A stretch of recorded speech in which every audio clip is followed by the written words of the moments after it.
Earlier this month, a train derailed in the village of East Palestine, Ohio. This set off a major chemical scare, a federal investigation, and evacuation orders. Among the toxic chemicals spilled were vinyl chloride, which could cause life-threatening respiratory issues, according to an article in the New York Times. According to the EPA, these toxic chemicals are releasing into the air, surface waters, and surface soil. Our hearts go out to everybody displaced and affected by this situation. While this is less related to agriculture, it's heavily related to soil, and hey, we're soil people, so let's get into it. This situation could have been still terrible, but slightly better had the soils been healthier in the lands surrounding the spill. Two components that are super important here are one, soil's ability to sequester carbon, and two, regen ag leading to less erosion and less runoff. In an environmental disaster like this, healthy soil does wonders in acting as a self-cleaning mechanism for the earth. There's higher amounts of carbon and microbes and a higher ability to bioremediate, aka self-clean. In conventional soil that's treated with synthetic inputs, or even worse, dirt, bioremediation can't occur as well. No carbon, no microbes, no cleaning. Now, we must say, even with the most healthy soils, bioremediating in a situation like this,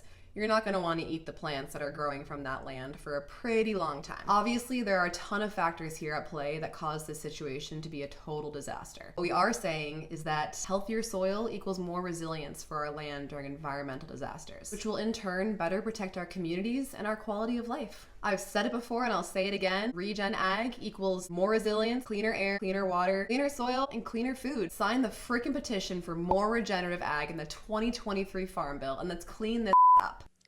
What? I said soil. Start cleaning this soil up.